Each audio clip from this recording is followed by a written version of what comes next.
O LG G8X é um bom aparelho, tem o melhor chip do ano, fino, sem bordas, uma ótima tela, enfim, quase uma cópia de todos os outros flagships mais básicos de 2019. Mas o G8X não tem nada de simples, ele é um dos primeiros aparelhos a chegar aqui no Brasil com duas telas, uma tecnologia bem parecida com os dobráveis que andam surgindo por aí, e que abre um leque enorme de possibilidades para o seu smartphone. Esse é o tipo de novidade super útil que a gente adora analisar, então bora explorar tudo que o LG G8X tem a oferecer. E como sempre, vão ter links lá na descrição caso você se interesse pelo produto e queira ajudar o canal. Confere também nosso comparador Escolha Segura para sempre pagar mais barato e vamos para análise.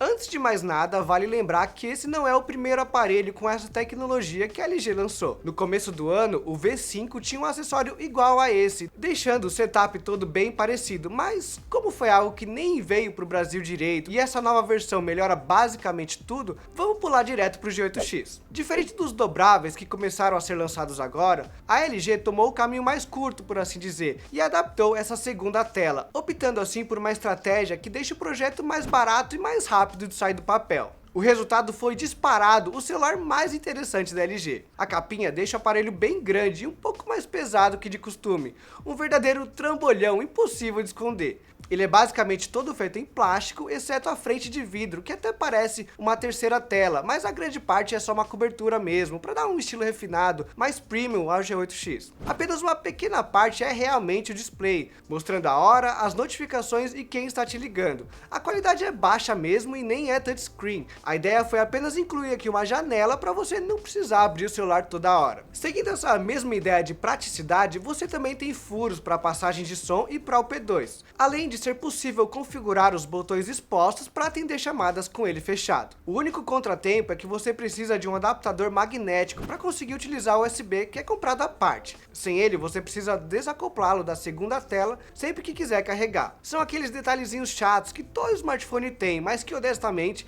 não devem influenciar muito na hora de decidir se você gosta ou não do aparelho. Até porque a maior parte do seu tempo você vai estar interagindo com ele aberto, e é aqui que a magia acontece. Visualmente, as duas telas são quase idênticas, até colocaram um entalhe inútil na tela auxiliar só para deixar tudo o mais próximo possível. Elas possuem 6.4 polegadas e resolução Full HD. A única diferença é a tecnologia do painel, GOLED na principal e OLED na segunda, provavelmente numa tentativa de não deixar o conjunto muito mais caro. O legal de ter as duas telas lado a lado é que você consegue comparar as duas tecnologias. Dá para notar que o branco é mais azulado, mais frio, e as cores são levemente mais vibrantes no GOLED, mas é uma diferença bem sutil. E assim que eu abri e comecei a explorar o G8X, minha primeira ideia foi jogar, uma atividade que ganha toda uma nova dimensão graças ao LG Gamepad. Quando você abre qualquer jogo, é possível ativar uma espécie de controle na tela oposta, que inicialmente funciona emulando um controle Bluetooth físico, até com a opção de volante que combina muito bem com a Asphalt 9. Mas caso o jogo não suporte esse formato, você pode criar um layout específico que simula cliques em algumas regiões da tela, parecido com o controle do Black Shark. Assim você cobre praticamente 99% dos jogos disponíveis. Eu só tive problema mesmo em alguns Segas teimosos, mas que dá pra dar um jeitinho. A experiência não é exatamente ter o controle físico na mão, afinal você ainda está clicando numa tela, mas tirar o dedo da frente e poder customizar a posição dos botões de maneira que você quer, melhora bastante a jogatina, e pessoalmente eu senti que deixou o PUBG mais fácil.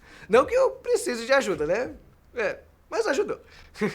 Enfim, jogar é bem legal, mas eu imagino que a maior parte do tempo você utilizará o espaço extra para produtividade. Por ter o melhor processador do ano e uma boa quantidade de memória RAM, o G8X não tem problema algum para executar diversas atividades ao mesmo tempo. Usá-lo para trabalhar foi ótimo, eu consegui pesquisar algo enquanto escrevia o roteiro ou respondia alguém no Instagram, quase com a mesma agilidade que no computador. Em vez de usar dois aplicativos ao mesmo tempo, também é possível usar uma dessas telas como teclado, o que deixa a pegada bem parecida com aqueles celulares mais antigos, sabe? Acho que era o BlackBerry ou o HTC. De qualquer forma, o teclado maior foi bastante útil e natural de usar, principalmente pra gente que vive escrevendo.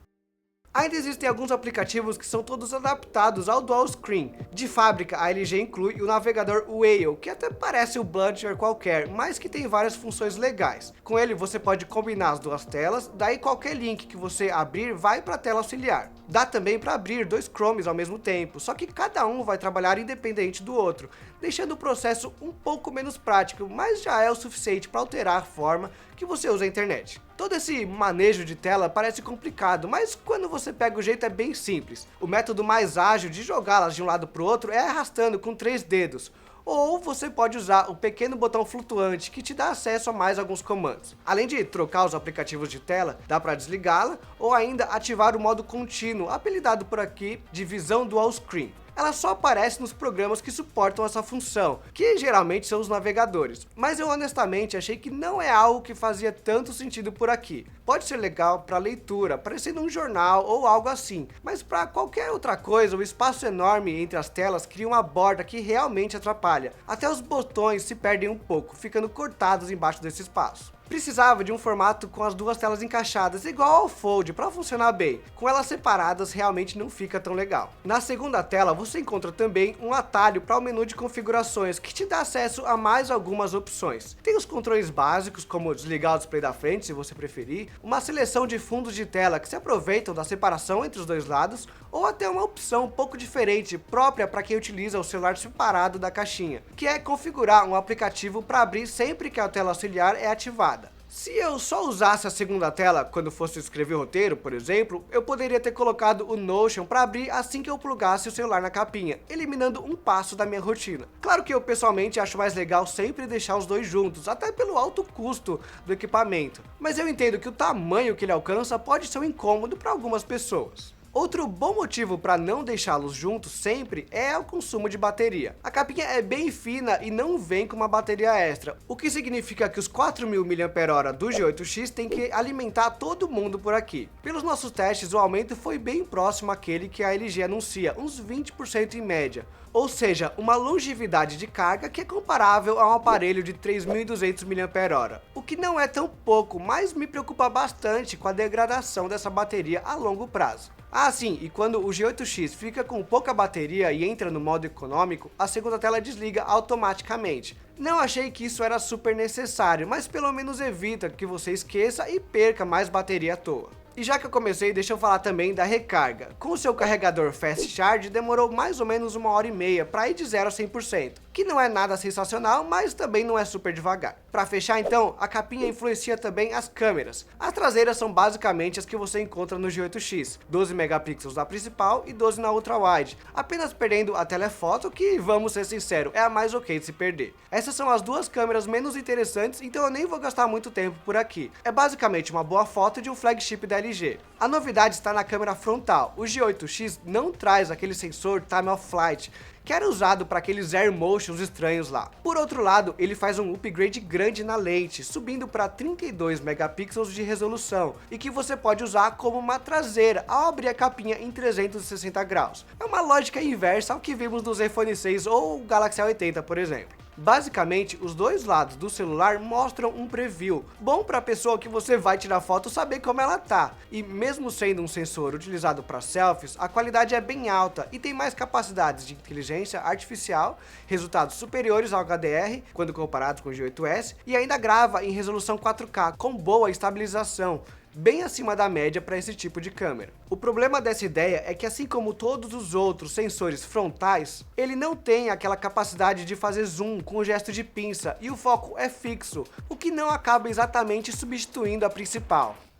O resto do aparelho não tem mesmo nada muito diferente. O LG G8X é um aparelho bem completo, com tudo que você espera de um topo de linha de 2019. Sem a capinha, ele seria bem sem sal, mas como eles não são vendidos separadamente, pelo menos aqui no Brasil, isso não chega a ser um problema. Só que se você quiser entrar nessa brincadeira, prepare o seu bolso, porque ele chegou custando R$6.000. Eu já encontrei algumas promoções por 5.400, que é uma queda substancial para um pouco tempo que ele ainda está no mercado, mas ainda é um precinho bem alto. Se você tiver condições, vale a pena dar uma olhada nessa nova tecnologia, porque ela realmente abre uma nova dimensão para os smartphones. Passar um tempo com o LG G8X me deixou bem animado para o futuro desse mercado, que começava a mostrar sinais de estagnação. Mas eu quero também saber a opinião de vocês. Deixe um comentário com o que vocês pensam sobre ele e se vocês preferem um iPhone ou um celular dobrável. Dá um like se curtiram o vídeo e, claro, se inscreve porque tem vídeo de guia de compra e tecnologia saindo todos os dias. Por hoje é só, pessoal. Até a próxima!